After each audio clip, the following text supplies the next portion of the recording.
Дорогая Церковь, слава Иисусу!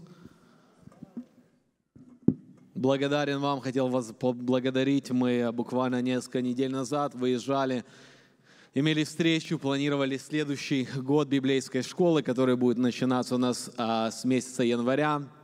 Хотели дать вам знать, я знаю, что вы уже многое знаете о библейской школе, мы, может быть, не так сильно объявляем, но у нас регистрация открыта, мы действительно впечатлены тем, что делает Бог в жизни молодых людей. Десятки молодых людей, которые сейчас на выезде, трудятся где-то в других странах, в других городах. Мы благодарим Бога за то, что Он делает в их жизни. Просим дальше вашей поддержки, ваших молитв. И если у вас есть желание, или вы знаете кого-то, у кого-то есть желание молодых людей, чтобы посвятить своей жизни 6 месяцев, а то больше, чтобы действительно приобрести то драгоценное, которое этот мир нам не может дать, тогда, пожалуйста, направьте их. Высвечивался раньше слайд на наш веб-сайт, там, где они могут зарегистрироваться и присоединиться к следующему классу. Today I'm going to share a little bit out of our series that we shared at our youth services. Сегодня я буду делиться словом о одной из серий проповедей, которые я делился на молодежном собрании. Our pastor, Pastor Vitaly, asked me to speak on this subject a little over a month ago. И пастор Виталий попросил меня говорить на эту тему немножко больше месяца тому назад. And this is actually the first of a series of sermons that we talked about trials. И это первая серия проповедей, о которой мы говорили о испытаниях. See, first and foremost, I'd like to talk about the difference between trials and temptations in our life.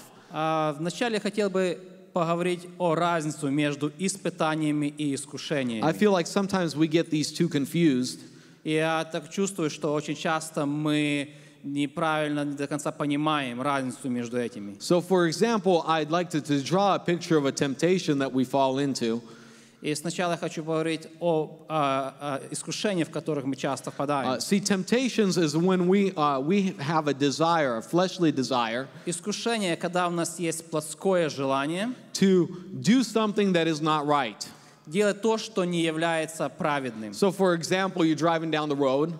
Например, вы едете по дороге, The speed limit is 65, и лимит скорости 65, but you're going 80. но вы едете 80. You didn't notice the police car parked behind the bridge, И вы заметили, когда полицай стоит на мосту, and that police officer catches you, pulls you over. и когда полицейский вас останавливает, He writes you a ticket. он выписывает вам тикет.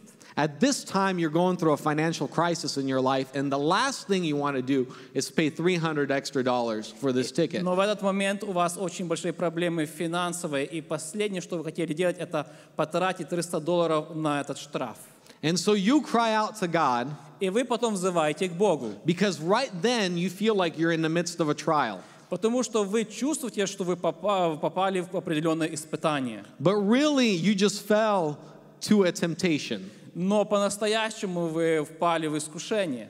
And so there's many examples like this. For example, you didn't fill out your taxes correctly. Или, например, вы неправильно запомнили форму на ваши таксы. Knowingly doing so, Вы знали, что вы делали, and then you got audited by the IRS. но потом АРС вас проверила. It's a stressful time in your life, И приходит очень стрессная ситуация в вашу жизнь. and you may feel like you're in the midst of a trial, И вы чувствуете, что вы находитесь посреди определенного испытания, but really you fell victim to temptation. но по-настоящему вы попали просто в искушение. And so sometimes we go into what we think are trials, И часто то, что мы думаем, что это есть испытание, but really they are the result of us falling to a temptation. но по-настоящему это результат нашего искушения. So why do trials come into our life? Почему испытания приходят в нашу жизнь? A lot of the trials that we face are self-inflicted. Очень много испытаний, которые мы встречаем, они происходят из-за нас самих. So we cause the trial to come into our Мы life. причиняем, что эти испытания приходили в нашу жизнь. Really what it is, it's the principle of sowing and reaping. Что именно это есть? Это есть принцип сеяния и жатвы. So for example, if when, as a young parent, you focus, as a father, you focus into your business.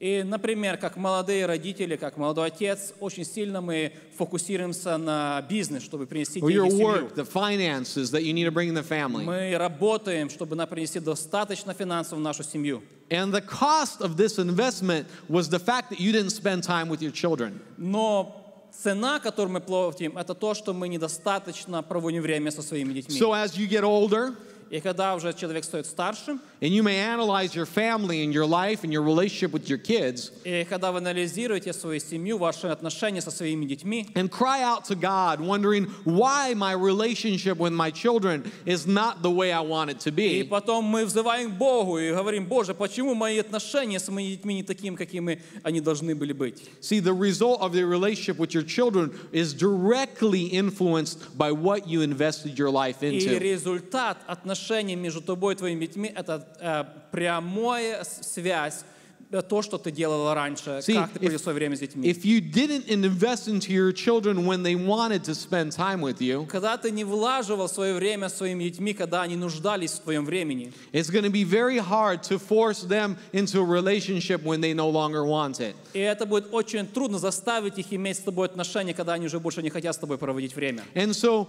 you may feel like this is a certain trial in your life. Ты можешь чувствовать, что это определенное испытание пришло в твою жизнь. But the reality is you planted this trial. Но реальность заключается в том, что ты посеял вот это испытание. There's a biblical story that portrays this in very clear detail. Есть очень хорошая библейская история, которая показывает это очень детально.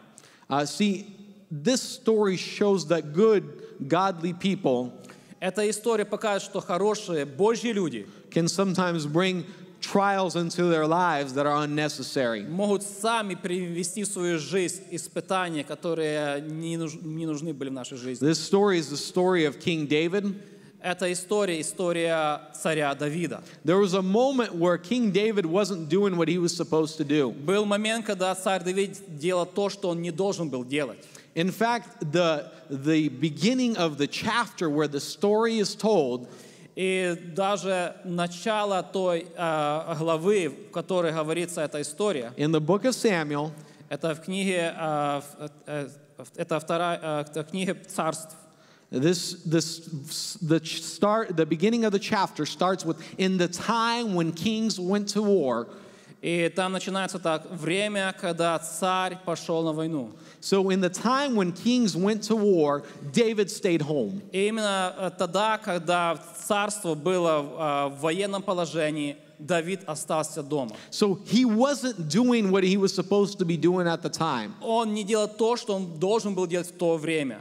And so as he stayed home, we know how the story unfolds. David was spending some time on the roof of his building. И когда он остался дома, мы знаем, о чем эта история. Он ходил просто по крыше своего дома. Or in his balcony. Или на балконе. He saw a beautiful woman. Он увидел красивую женщину. A woman that was not his wife. Женщина, которая не была его женой. She was the wife of one of the most bravest men in his army. Это была жена самого смелого солдата в его армии. One of the bravest men. Один из самых великих людей. And when he saw her, he invited her into his house. Когда он увидел ее, он пригласил ее в свой дом. He committed adultery. И он сделал блудодеяние. And after that, instead of coming before God and asking God forgiveness, и после этого, вместо того, чтобы прийти, попросить Божье прощения, покаяться, David compounded his sin. Он увеличил свой грех. Because he tried to cover up his sin by calling his faithful servant back. Потому что он пытался прикрыть свой грех, и он вызывает своего верного солдата. When Uriah comes back, и когда он возвращается назад, and when he comes back, David says, "Hey, go home." И когда он приходит домой, Давид ему говорит: иди домой. And so this is the amazing part, because Uriah is such a faithful soldier that he says, I can't go home and spend time with my wife when my brethren are dying in the battlefields. И это очень интересный момент, когда солдат говорит, что когда идет война, я не могу, когда мои братья на войне, идти просто домой и проводить время со своей женой. And this shows that David was really doing the wrong thing, because he should have been alongside his men fighting. И это очень показывает, что Давид делал не то, что он должен был делать. And so in this moment, David can't convince Uriah, even when he gets him drunk, he can't convince him to go home. И в этот момент Давид не может убедить его, чтобы он шел домой, даже когда он его напоил и сделал его пьяным. And he sends a message with Uriah. И он посылает послание через военачальника. And Uriah carries his death sentence. И был, чтобы совершить убийство. And so as he carries his death sentence, he eventually gets killed. И в конце концов убивает он своего верного слугу. And so David doesn't only commit adultery, but he also commits murder. И в этой ситуации Давид не только сделал блудодеяние, он также сделал убийство. And we look at David's life and we see direct results of his sowed seed. И когда мы видим на жизнь Давида позже, мы видим прямую связь, то, что он посеял. The first thing that happens is the child of the adultery dies. И первое, что происходит, ребенок от блудодеяния умирает. David cries out before God. He's in despair. Давид взывает к Богу, он очень бескуражен. I've never lost a child, but I could imagine the pain that goes on in somebody's heart, somebody who's experienced that. Я никогда не переживал жизнь ребенка, но я только могу представить, насколько это больно, когда умирает ребенок у родителей. His daughter is raped. Потом его дочь была изнасилована. One son kills another. Потом один сын убивает другого сына. His son Absalom, he revolts against him. Авессалом восстает против отца. And there's so many trials in David's life. Очень много испытаний приходит в жизнь Давида. But there are direct results of the seed that David sowed. Но все эти испытания — это прямая связь семени которое посеял Давид. They're the principle of sowing and reaping in action. То есть принцип посеяния и потом пожинания и And we always know that, you always sow a little bit, right? The seeds are small. И что интересно, мы всегда сеем маленькое, потому что семя обычно маленькое. But the results that we harvest Но результаты, которые мы пожинаем, are always bigger than we они expected. намного больше, чем мы ожидаем. They're always bigger than the seed that we planted. Жатва всегда намного больше, чем семя, которое мы садим. Sometimes trials come into our life because the devil attacks us. Иногда испытания приходят в нашу жизнь, потому что дьявол атакует нас. He just attacks us just kind of like he attacked Job in the Bible. Он также атакует нас, как когда-то атаковал Иова. Job did nothing wrong. Иов ничего не сделал плохого. But the devil attacked him in his life. Но дьявол атаковал его в его жизни. Sometimes trials come into our life kind of like because God can't get our attention any other way. Но иногда приходит испытание на нашу жизнь, потому что по-другому Бог не может обратить наше внимание на то, что Он хочет нам сказать. So sometimes He allows things to happen in our life. Поэтому Бог иногда допускает, чтобы определенные вещи происходили в нашей жизни. And sometimes He literally comes into our life just how He came into Saul's life before Saul became Apostle Paul. И иногда Он приходит в нашу жизнь, так Он пришел в жизнь апостола Павла перед тем, как он Саула, перед тем, как он стал апостолом Павлом. And so there's different reasons, and there's probably other reasons why trials come into our life, but these are the main reasons why they happen. Есть и другие причины, почему приходят испытания в нашу жизнь, но это есть главные, которые We перечислены face a причины. handful of different kind of trials in our life. Мы встречаем очень разные испытания в нашей жизни. Most of them are, though, like I'd say, probably 90% are relational trials. Но в основном больше, я сказал, 90% приходят именно испытания, связанные с нашими отношениями в семье. Within the family, в семье, with friends, отношения между друзьями, sometimes friends in church, friends at work, friends in general, иногда друзья в церкви, друзья на работе или в общем друзья, in our marriages, в наших в браках, between brothers and sisters, between parents между and братьями children, и сестрами, между родителями, between the closest people in our lives. Отношения между близкими людьми, которые в нашей жизни. Sometimes trials come as a result of pain or abuse that we suffer by someone. Иногда эти испытания приводят боль или даже насилие, No, they're as a result of hurt. являются причиной боли или насилия, которое кто-то сделал в нашей жизни. Sometimes it's because of injustices that we face. А иногда это из-за несправедливости, которую мы встречаем. I wanted just to clarify it because I didn't think it sounded right in Russian. Hurt and pain, abuse that comes into our life often puts us in a condition of a trial. Я немножко хочу объяснить, потому что по-русски, возможно, не так хорошо звучит, как по-английски, что именно боль или насилие, когда кто-то сделал в нашей жизни, оно нас вводит в состояние определенного испытания. At work, на работе, with our co-workers and people that we work with, между нашими соработниками, с людьми, с которыми мы работаем, finances. Финансовое положение. A lot of times we face a trial because of financial issues that we have in our life and we're in despair because we're trying to provide for our family. И очень часто испытания приходят в нашу жизнь из-за недостатка финансовых проблем. Our health issues that we face. Очень часто наши испытания связаны с нашим здоровьем.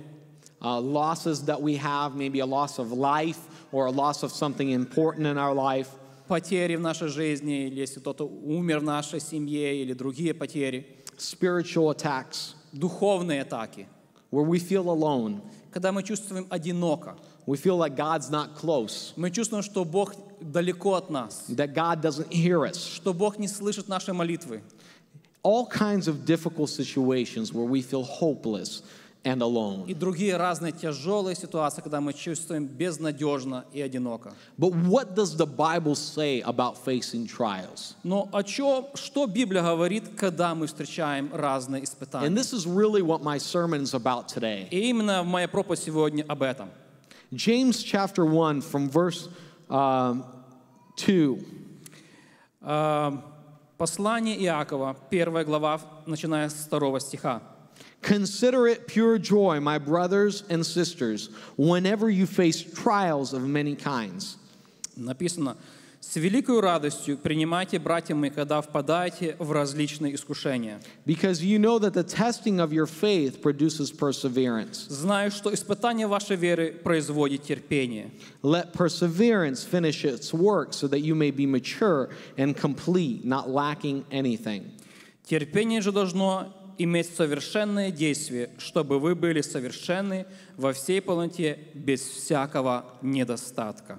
I find this verse to be completely the opposite of the feeling that we experience when we face trials. Для меня этот стих совершенная противоположность то, что мы обычно чувствуем, когда приходит в нашу жизнь какое-то испытание. How many of you guys get excited when you get in a car accident? Сколько из вас встречают с большой радостью, когда вы попадаете в аварию?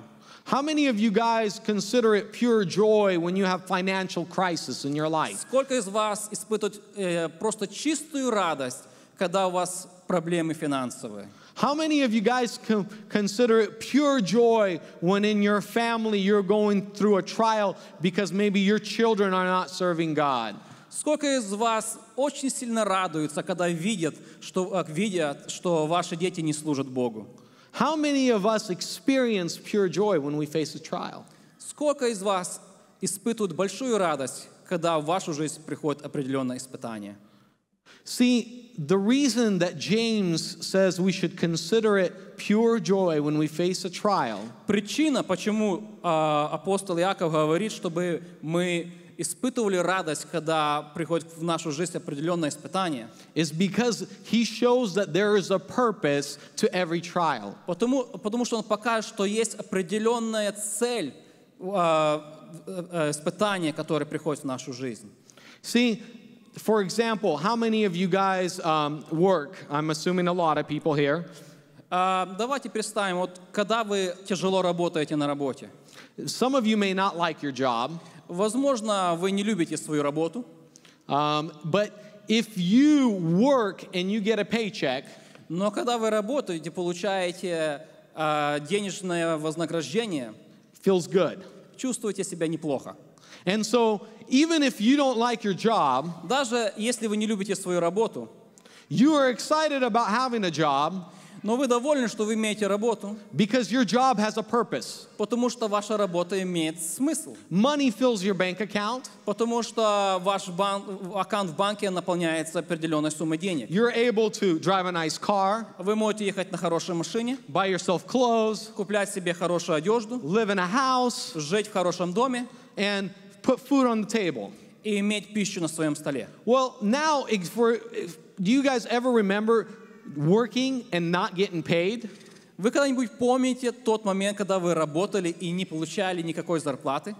You might have liked the work that you were doing. Возможно, вам нравилась ваша работа, которую вы делали. But if you did a job and you didn't get paid, Но если вы сделали определенную работу и вам не заплатили, you were pretty angry. вас это сильно обескураживает, вы очень расстроены.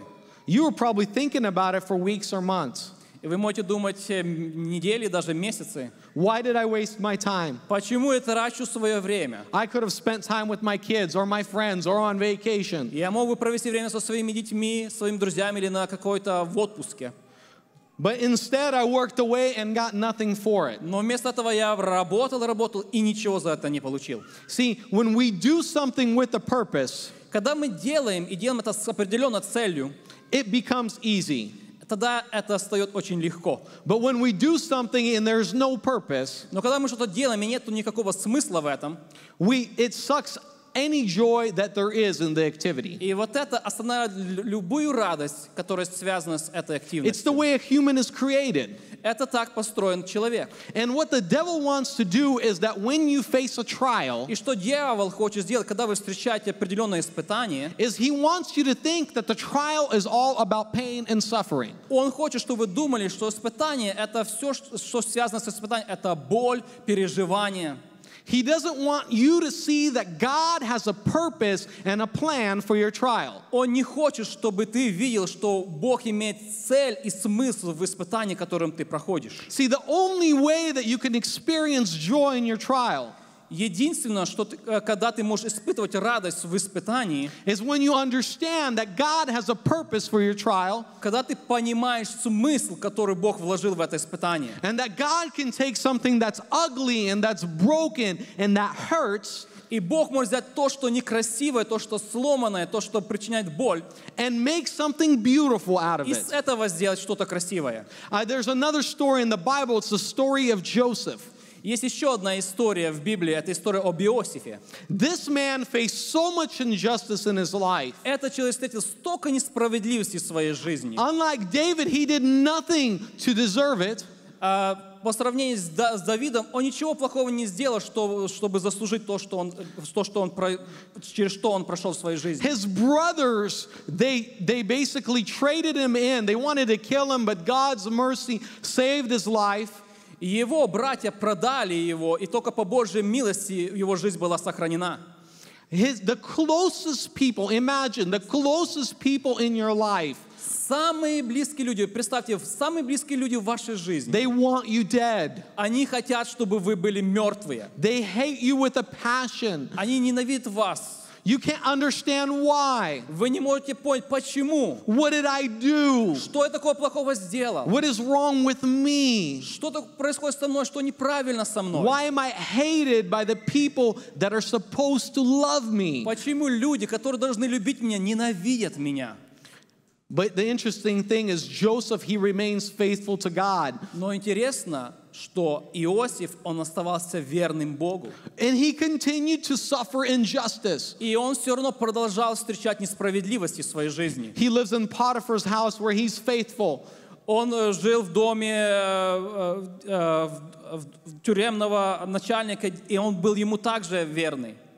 And in Potiphar's house, Potiphar's wife wants to commit sin with Joseph. Но жена его хотела совершить грех с Иосифом. But Joseph is so faithful that even at that moment he remains faithful both to God and to his earthly master Но Potiphar. даже и в этой ситуации он оставался верным и не изменил своему Богу.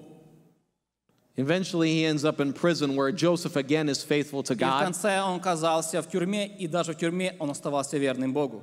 There's a couple people that come up to him and ask him, Joseph, we've heard that God gives you wisdom, that you can interpret dreams. И подошли даже некоторые люди к нему и говорят: Иосиф, мы знаем, что у тебя есть Божья мудрость, и ты можешь интерпретировать сны.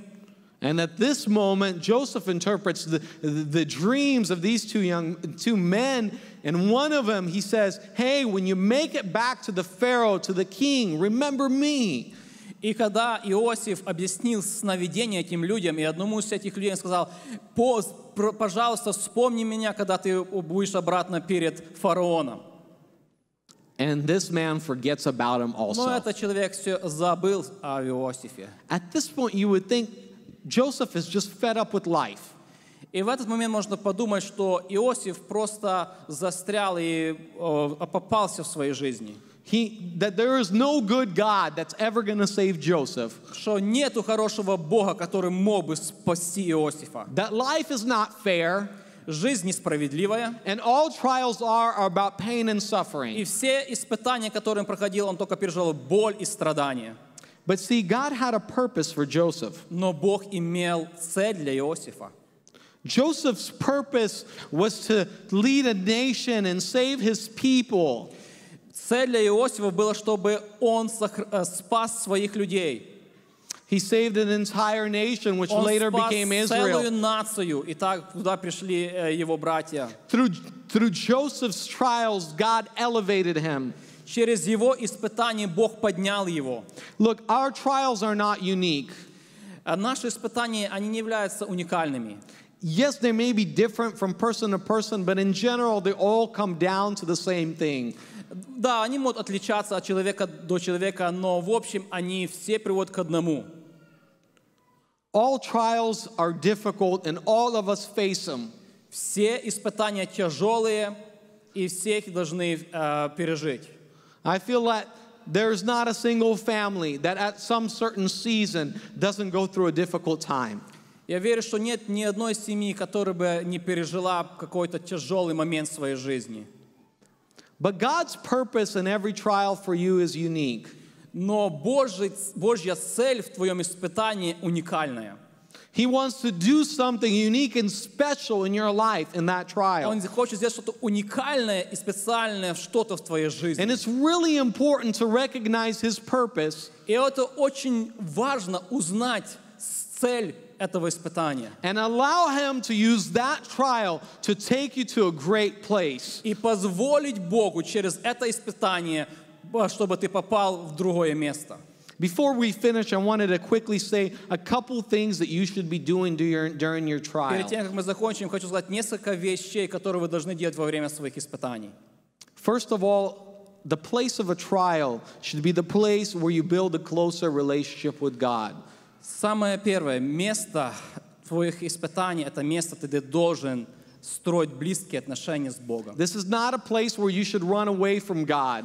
Это не тот момент, когда ты должен убегать от Бога. This is not a place where you should think that God abandoned you. Это не тогда, когда ты должен думать, что Бог оставил тебя. But this is a place where you need to get closer to your Creator. Но это момент, когда ты должен строить близкие отношения с Творцом. Because you get through your trial by relying upon God. Потому что ты можешь перейти через эти испытания только доверяясь Богу. And then you should pray. И второе, ты должен молиться. And you should pray these two prayers. И ты должен молиться двумя молитвами. Hey, God, help me get through this. Первое, ты должен просить Бога помощи, чтобы Он помог тебе пройти через это. God, this is difficult, and I'm going to talk about this in a little bit. God knows that it's difficult. Это тяжело. Ты должен говорить, что это тяжело. И Бог знает, что это тяжело. And the next thing you should be praying is, God, what are you trying to do in my life? А второе, ты должен просить у Бога и спрашивать: Боже, что ты пытаешься сделать через это в моей жизни? Help me see your hand in this difficult situation. Помоги мне увидеть Твою руку в этой тяжелой ситуации. See, in the time of a trial, Во время испытаний God breaks our pride and He softens up our Бог heart. разрушает нашу гордость. Have you ever visited somebody like from a Christian background who ends up in jail or in prison? Вы когда-нибудь встречали человека, который имеет христианское прошлое, и когда он попадает в тюрьму? Like he knows a lot about God, but he doesn't know God. Он знает много о Боге, но он не знает Бога. When he ends up in a place where nobody can help him, И когда он попадает в место, где никто ему не может помочь, where his fate is uncertain, когда все его решения, и он не знает, что ожидать в будущем, he starts to open up to God. и в этот момент эти люди часто открываются Богу. It's like a miracle. Это как чудо какое-то. They say that in prisons, a vast majority of the people claim to be Christians and believe in God. И что интересно, в тюрьме очень большая часть людей говорят, что они христиане. Because in a place of hopelessness, Потому что вместе, в ситуации безнадежном, a human spirit naturally wants to gravitate to the only one who can give them hope. и дух человека просто натурально начинает просто влечься к тому, кто может дать надежду. This is a powerful moment to capture in your life. И это есть очень сильный момент, который мы должны словить в нашей жизни. Honestly, sometimes I love it when I'm in a place of uncertainty in my life. И часто я люблю именно находиться в той ситуации, когда что-то неопределенное ожидает меня. Because I know that I'm going to gravitate to the only one who can help me. Потому что я знаю, что меня будет влечь тот, кто может мне помочь.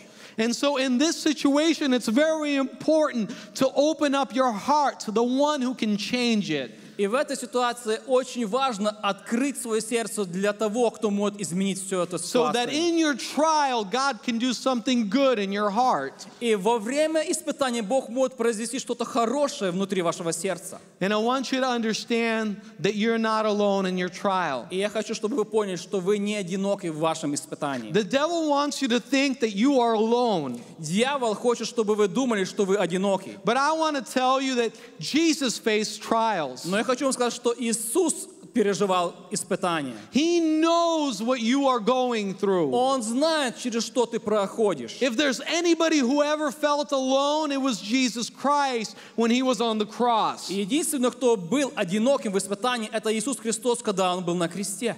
God will never put something in your life that he can't take you through. Бог никогда тебя не поставит в ситуацию, через которую ты не можешь пройти. If he puts something in your way, if he puts something in your life, he's always gonna have enough for you to make it through. Если Он позволит что-то случиться в твоей жизни, Он обязательно поможет тебе пройти это. If he brought you to this place, he is gonna bring you through it as well. Если Он привел тебя до этого места, Он тебе поможет пройти через все это. Scripture is very powerful about this. Писание очень сильно говорит об этом. Isaiah 41:10 Исайя, 41 глава, 10 стих. says, "Don't be afraid, for I am with you. Don't be discouraged, for I am your God. I will strengthen you and help you. I will hold you up with my victorious right hand." Говорится: «Не бойся, ибо я с тобою, не смущайся, я Бог твой. Я укреплю тебя и помогу тебе, и поддержу тебя десницею правды моей». And one of my favorite scriptures is Philippians 1:6 that says, Paul is saying, "And I am certain that God, who began the good work within you, will continue his work until it is finally finished on the day when Christ Jesus returns." А к филиппийцам также очень сильно говорится, 1 глава, 6 стих. «Будучи уверен в том, что начавший в вас доброе дело будет совершать его даже до дня Иисуса Христа». Friends, as we finish the message today, Дорогие друзья, в заключение нашей проповеди, I want to let you know, don't let your pain go to waste. я хочу вам сказать, что не дайте, чтобы ваша боль просто была зря протрачена. God can bring something good from every single one of your trials. Бог может совершить что-то прекрасное в каждом вашем испытании. Because he's a good God and his plans are just not our plans. Потому что Он есть добрый Бог, и Его планы не наши And планы. he sees things in a different way than we see them. И Он видит вещи по-другому, нежели мы видим. See, we're all naturally selfish. Мы все натурально эгоистичны. You don't need to teach selfishness. Мне не нужно вас учить, как быть эгоистичным человеком. You don't need to teach selfishness to your kids. Вам не нужно учить эгоизма ваших детей. It's just naturally in us. Это живет в нашей природе. None of you need to tell your kids, no, you're sharing too much. Никому не нужно говорить вашим детям: о, нет, ты уже сильно много делишься с другими детьми. You know what? It's a natural product in their life. Это натурально в их природе. And this often applies to trials in our life. И это часто можно применить в испытания в нашей жизни. We become selfish about our trial. Мы стаем очень эгоистичны, когда касается наших And we испытаний. make ourselves a victim. И мы делаем, что мы являемся жертвой. And this action of making ourselves a victim consumes us. И вот то, что мы делаем, когда мы делаем себя жертвой, это просто поедает нас. And we're unable to see through all the bad that's happening in our life. И тогда мы стаем уже не способны видеть то, что происходит вокруг нашей жизни. We're unable to see God's hand. Мы уже не способны видеть Божью руку. Because our entire life we're spending thinking about how unlucky we are. Потому что все время мы думаем, насколько несчастны мы. How worse off we are than everybody else. Насколько мы несчастны по сравнению с другими людьми. Мы самые несчастные. How our life is worse than everybody else's. Насколько наша жизнь намного хуже, чем жизнь других людей вокруг нас. I'm really glad that a lot of biblical men didn't take on the victim complex. Я очень рад, что много мужей Божьих, они не взяли комплекс жертвы. You think that Moses couldn't have decided that he was a victim? Подумайте о Моисее, он также мог бы решить, что он есть жертва.